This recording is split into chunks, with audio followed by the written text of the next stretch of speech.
आप सभी का मेरे YouTube चैनल SR इंस्टीट्यूट में एक बार फिर से स्वागत है। आज का मेरा जो टॉपिक है वो लाइंस एंड एंगल है। ये क्लास 6, 7, 8, 9 सबके लिए इम्पोर्टेंट है। इसी के साथ ही आज ही मैं angle related to parallel line भी बताऊंगा। तो आशा है आप लोगों की को ये वीडियो अच्छा लगेगा। अगर अच्छा लगे तो लाइक कीजिए और सब्सक्राइब कीजिए, और हो तो पूरा वीडियो देखिए। बहुत सारे आदमी पूरा वीडियो नहीं देखते हैं। तो सबसे पहला जो एंगल कहते किसको है, एंगल जो होता है वो जगह होता है जब दो लाइन एक बिंदु पे सेम बिंदु पे मिलती है। जैसे ये एक लाइन एल एम है और ये लाइन एम एन है, ये दोनों एक बिंदु पे एम पे मिली, तो ये जो जगह होता है इस जगह को हम लोग एंगल कहते हैं। एंगल बहुत सारे टाइप के होते हैं, बहुत सारे टाइप के। तो जिसमें से मुख्य जो होते हैं ये 3 एंगल, इसी 3 को मुख्य कहा जाता है। लेकिन जब हम लोग पढ़ रहे हैं तो हम लोगों को सब चीज़ के बारे में जानना चाहिए, तो इसीलिए मैं थोड़ा थोड़ा ही सबके बारे में बता देता हूँ। पहला जो एंगल है वो जीरो एंगल है। नाम से ही स्पष्ट है, जिस एंगल का वैल्यू 0 डिग्री होता है उसको हम जीरो एंगल कहते हैं। दूसरा है एक्यूट एंगल। ये 0 डिग्री से लेकर के 90 डिग्री तक के एंगल को हम एक्यूट एंगल कहते हैं। हिंदी में न्यून कोण कहा जाता है इसको। यहाँ पे 0 इंक्लूड नहीं होता है और 90 इंक्लूड नहीं होता है। अगर हम एक्यूट एंगल का बात करेंगे तो 1 से लेकर के 89 डिग्री तक के एंगल को ही हम एक्यूट एंगल कहेंगे। राइट एंगल परफेक्ट 90 डिग्री होता है। परफेक्ट पूरा पूरा 90 डिग्री को हम क्या कहते हैं, राइट एंगल कहते हैं। ऑब्ट्यूज एंगल जो होता है ये 90 से लेकर के 180 होता है। जैसे मैंने अभी आपको बताया, जो यहाँ पे एक्यूट एंगल में हम 0 और 90 को इंक्लूड नहीं करते हैं, उसी तरह ऑब्ट्यूज एंगल में हम 90 से और 180 को इंक्लूड नहीं करते हैं, लेकिन हम लिखते हैं क्योंकि उसके बीच का वैल्यू को हम ऑब्ट्यूज एंगल कहते हैं। स्ट्रेट एंगल सीधा कोण कहते हैं इसको, ये 180 डिग्री होता है। हिंदी में इस राइट एंगल को समकोण कहते हैं और ऑब्ट्यूज एंगल को अधिक कोण कहते हैं। रिफ्लेक्स एंगल होता है 180 से लेकर के 180 से लेकर के 360 डिग्री तक, और कंप्लीट एंगल कहते हैं 360 डिग्री को। अगर यहाँ पे मैं बताऊं तो ये हमारा एक्यूट एंगल हो गया, ये हमारा ऑब्ट्यूज एंगल हो गया, और इसके बीच में जो सीधा लाइन होगा वो हमारा राइट एंगल होगा, राइट एंगल होगा। और ये पूरा एंगल मेरा स्ट्रेट एंगल होगा। और जब इसको हम ऐसे करके मतलब यहाँ तक अगर लेकर के आए तो ये मेरा कंप्लीट एंगल हो जाएगा। और जब 360 नहीं होगा तब जो एंगल होगा वो हमारा रिफ्लेक्स एंगल होगा, जो 180 से लेकर के 360 डिग्री के बीच में होता है।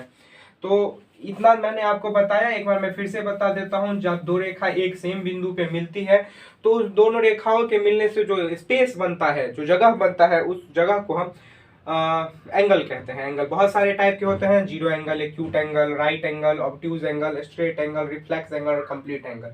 एक बार हिंदी में शून्य कोण, न्यून कोण, सम कोण, अधिक कोण, ये इसको सीधा रेखा वाला कोण कहते हैं, और इसको प्रतिवर्ती कोण कहते हैं, और इसको पूर्ण कोण कहते हैं। पूर्ण कोण 360 डिग्री होता है, ये हमको याद रखना चाहिए।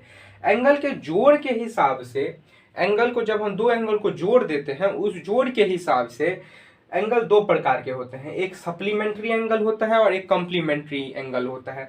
सप्लीमेंट्री में दो एंगल, अगर एक एंगल ए है और एक एंगल बी है तो दोनों एंगल के जोड़ से 180 डिग्री बनेगा।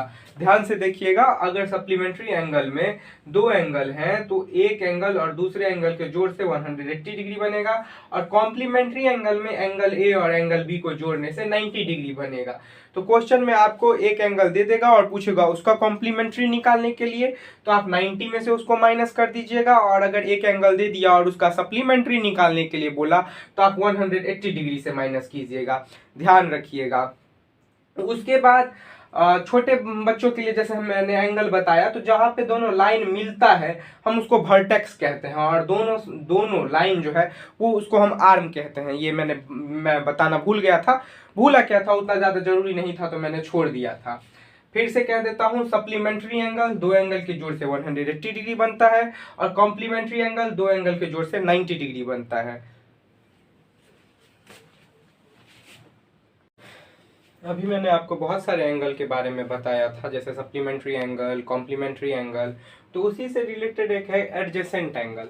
जब दो एंगल मतलब दो एंगल बने और दोनों का वर्टेक्स सेम है तो हम उस तरह के एंगल को एडजेसेंट एंगल कहते हैं।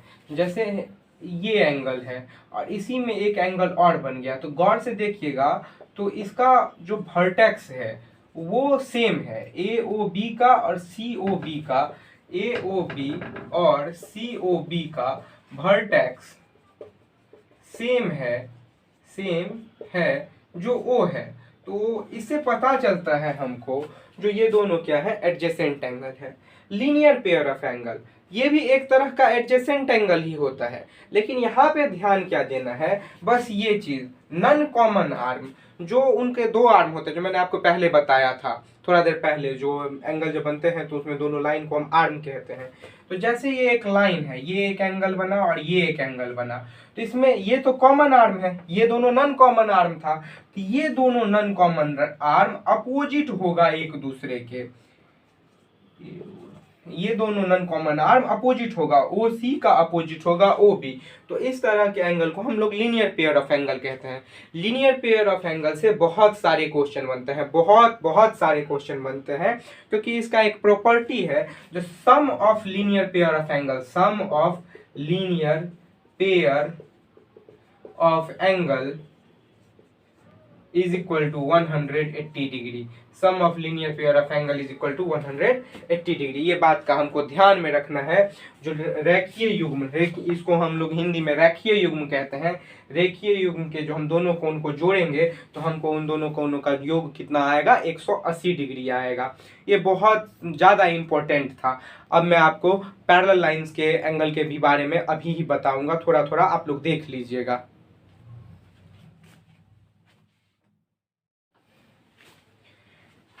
एक एंगल और है वर्टिकली अपोजिट एंगल, बहुत ही ज्यादा इंपॉर्टेंट एंगल है ये। इस एंगल का यूज पैरेलल लाइंस के एंगल में भी बहुत ज्यादा है। तो इस एंगल को अगर थोड़ा सा समझ लीजिएगा, बहुत आसान है, बहुत ज्यादा आसान है ये, थोड़ा सा समझ लीजिएगा तो प्रॉब्लम जब बनाइएगा पिक्चर वाला तो बहुत आसानी होगा, बहुत बहुत ज्यादा आसानी होगा। जैसे ये एक लाइन है और ये एक लाइन है, तो यहाँ पे जो चार एंगल बने, इन्हीं चारों एंगल को वर्टिकली अपोजिट एंगल कहते हैं। Two angles are called vertically opposite, दो एंगल को हम वर्टिकली अपोजिट एंगल कहेंगे।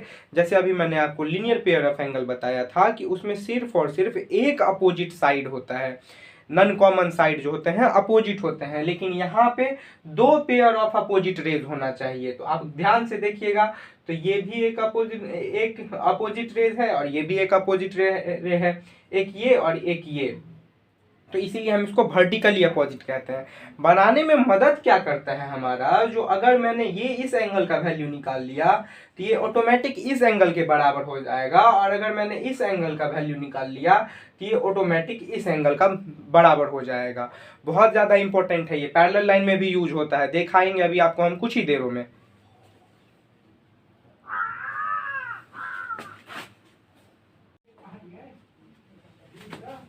लाइन्स एंड एंगल में जो हम क्लास 7 में, क्लास 8 में जो अब मेरे लिए इम्पोर्टेंट है, वो अब स्टार्ट हो रहा है, जो angles related to parallel line. Parallel line में कौन कौन सा एंगल बहुत ही ज़्यादा जरूरी है, बस इतने ही एंगल होते ही हैं, इसमें दो एंगल, इसमें दो एंगल और इसमें दो एंगल, 6 एंगल है। 6 एंगल अगर हम समझ गए अच्छे से तो हम क्लास 8 का, क्लास 9 का, क्लास 10 का सारा का लाइन्स एंड एंगल का क्वेश्चन बना सकते हैं। सिर्फ और सिर्फ हमको थोड़ा सा अगर पीछे में कुछ ध्यान रखना है तो लीनियर पेयर ऑफ एंगल ध्यान रखना है और वर्टिकली अपोजिट एंगल ध्यान में रखना है, सारा क्वेश्चन खुद ब खुद बन जाएगा। जैसे मैं अभी आपको बना करके दिखाऊंगा और कुछ कुछ ट्रिक दूंगा जिससे आप आसानी से समझ सकते हैं और उसको बना सकते हैं। सिर्फ ध्यान से देखिएगा यहाँ पे, जैसे ये एक पैरेलल लाइन L है और ये एक पैरेलल लाइन M है। हम जानते हैं पैरेलल लाइन हम उस लाइन को कहते हैं जिसमें डिस्टेंस जो होते हैं किसी भी पॉइंट पे सेम होते हैं, और ये एक ट्रांसवर्सल लाइन है, ट्रांसवर्सल यानी कि तिरछी रेखा है, कोई उसका नाम T है। तो यहाँ पे अगर आप गौर से देखिएगा तो यहाँ पे 8 एंगल बन रहे हैं, एक angle, angle 2, angle 3, angle 4, angle 5, angle 6, angle 7 और एंगल 8। मैं इसके हिसाब से बताऊंगा आपको। तो एक चीज ध्यान में रखिए, क्रॉसपॉन्डिंग एंगल जो होता है वो होते हैं लाइन के एक तरफ बने कोण, लाइन के एक तरफ बने कोण, लाइन के एक तरफ बने कोण। ध्यान से देखिएगा इसको, अगर ऊपर बने हुए कोण हैं तो ऊपर के ऊपर बराबर होंगे और नीचे के नीचे बराबर होंगे।